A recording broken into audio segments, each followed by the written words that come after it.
मैं हूं रत्ना और आप देख रहे हैं सी न्यूज़ भारत। आए रुक करते इस खबर की ओर। दुर्ग जिले के समोदा गांव में अफीम की खेती का खुलासा राजनीतिक सनसनी बन गया। पूर्व मुख्यमंत्री भूपेश बघेल खुद घटनास्थल पहुंचे और प्रदेश सरकार पर नशे के कारोबार को लेकर जमकर हमला बोला। दुर्ग जिले के समोदा गांव में बड़े पैमाने पर अफीम की खेती मिलने का मामला सामने आया है। जानकारी मिलने पर पूर्व मुख्यमंत्री भूपेश बघेल समोदा पहुंचे और घटनास्थल का निरीक्षण किया।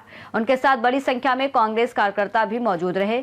भूपेश बघेल ने प्रदेश की भाजपा सरकार पर निशाना साधते हुए कहा कि सरकार नशे के खिलाफ कार्रवाई करने का दावा तो करती है, लेकिन हकीकत ये है कि नशे का कारोबार लगातार बढ़ रहा है। उन्होंने कहा कि सरकार अक्सर कहती है कि चिट्टा जैसे नशीले पदार्थ पड़ोसी देशों से आते हैं, लेकिन अब दुर्ग जिले में ही 5 एकड़ से अधिक जमीन पर अफीम की खेती सामने आई है। उन्होंने आरोप लगाया कि जिस जमीन में अफीम की खेती पाई गई उसका संबंध भाजपा से जुड़े प्रभावशाली नेता से हो सकता है।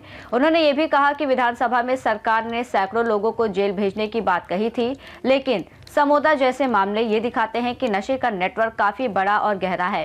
गौरतलब है कि समोदा गांव जिला मुख्यालय से लगभग 5-7 किलोमीटर दूर है। यहाँ भुट्टे की फसल के साथ करीब 5 एकड़ से अधिक क्षेत्र में अफीम की खेती सामने आई है।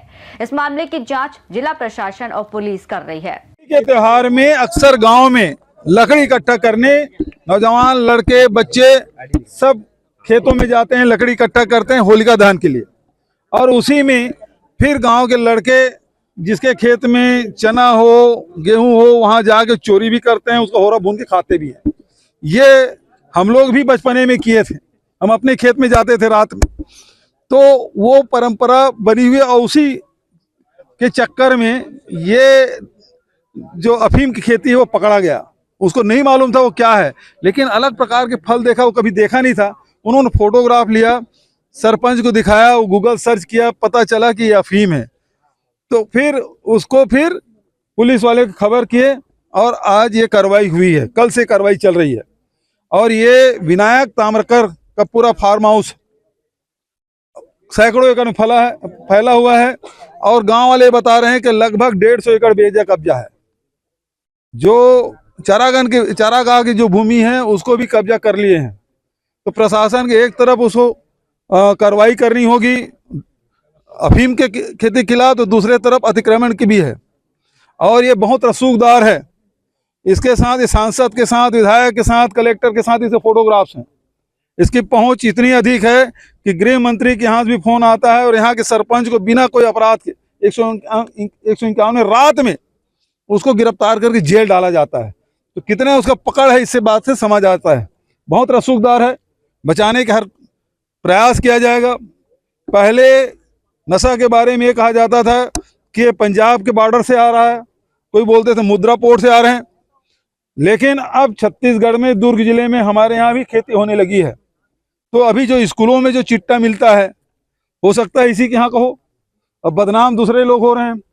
वैसे मेरा विधानसभा में प्रश्न था जिसमें बताया गया कि सैकड़ों लोग अभी गिरफ्तार, जो अंतर्राज्यीय जो गिरोह है वो पकड़े गए और लगभग 700-800 लोग जेल के अंदर हैं।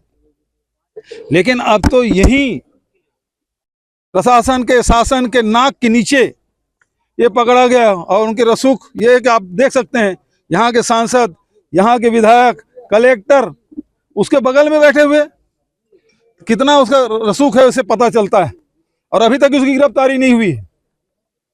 क्या सरकार या पुलिस का संरक्षण इसमें है शामिल, क्योंकि बहुत सालों से खेती हो रही है, मानना है कि ये तो कब से कर रहा है। दूसरी बात ये है इसका नेटवर्क कहाँ कहाँ फैला हुआ है, ये भी जांच करने के विषय, उस नेटवर्क को तोड़ने का और उसे जितने लोग उसे सम्मिलित हैं उसे गिरफ्तार करने की जिम्मेदारी है पुलिस की है। उचित कार्रवाई ना होने पर ये लगभग मुझे लगता है कि 10 एकड़ के आसपास फैला होगा। कांग्रेस का क्या स्टैंड रहेगा उचित कार्रवाई ना होने पर?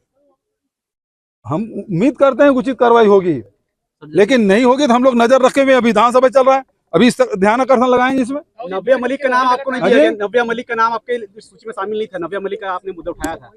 गृह मंत्री ने क्या जवाब दिया कि वो मैंने प्रश्न पूछा, वो अंतर्राज्यीय जो गिरोह है उसका, वो चूंकि स्टेट के अंदर का है और ये तो फिर जिले के अंदर का है। इसमें जरूर मैं नेता प्रतिपक्ष से बात करके इसमें स्थगन, अभी 9 तारीख विधानसभा शुरू होगा, इसमें जरूर इसमें हम लोग लाने की कोशिश करेंगे, चाहे स्थगन हो चाहे ध्यान आकर्षण। चिट्टा का कार्रवाई हुआ था, 30 लोगों को पकड़ा गया था और पुलिस कह रही थी कि हमने कड़ी तोड़ दिया है, पर नाक के नीचे यहाँ हो रहा था।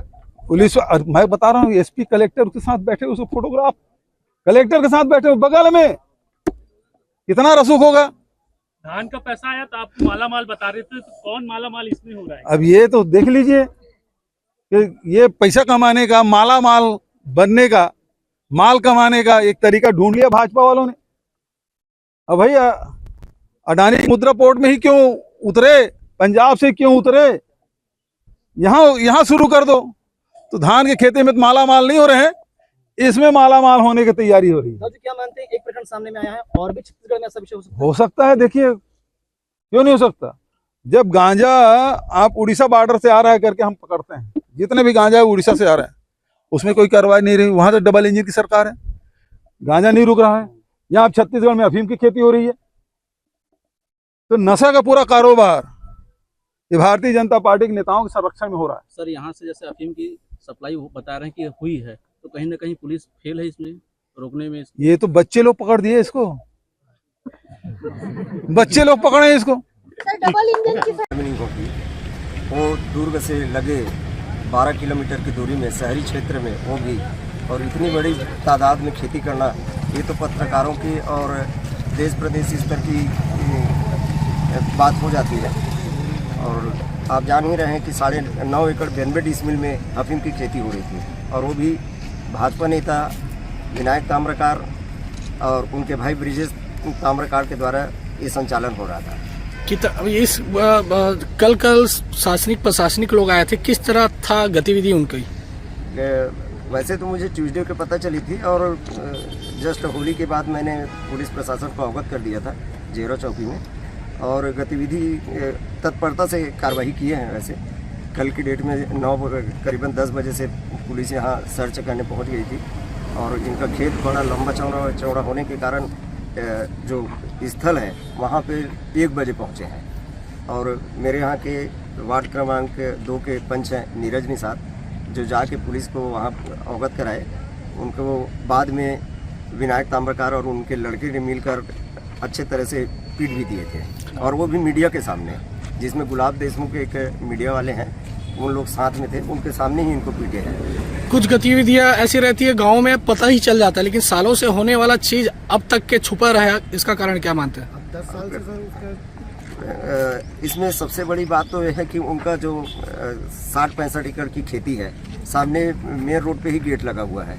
किसी गांव वाले को वहाँ पे आने जाने की अनुमति नहीं है, गांव वाले आते ही जाते नहीं हैं। वो खेती भी करते हैं तो दूसरे बाहर से लाके खेती करते हैं, इस वजह से उनको किसी को पता ही नहीं चला। एक मुखिया होने के नाते जो गांव की छवि जो धूमिल हो रही है उसको किस तरह देखते हैं और क्या कहना चाहेंगे इस पर? अब देखिए, अब ये तो शर्मनाक बात है अपने गांव के लिए, और ये सबसे बड़ी बात तो ये है कि ये आरटीआई के कार्यकर्ता बनते हैं विनायक ताम्रकार। हर छोटी मोटी जानकारी इनको हर रोज का चाहिए, और इतनी बड़ी कार्य में संलिप्त थे, ये भी बड़ी दुख की बात है। ठीक, परिचय आपको पूरा? मैं ग्राम पंचायत समोदा सरपंच अरुण गौतम, सरपंच संघ उपाध्यक्ष। दुर्ग छत्तीसगढ़ से सीनियर संवाददाता धर्मेंद्र गुप्ता की रिपोर्ट। समोदा में अफीम की खेती का मामला प्रदेश में नशे और अफीम के अवैध कारोबार को लेकर बढ़ती चिंताओं को उजागर करता है। पुलिस और प्रशासन की जांच जारी है। इस रिपोर्ट में फिलहाल इतना ही। देश और दुनिया की तमाम बड़ी खबरों के लिए देखते रहिए सी न्यूज़ भारत।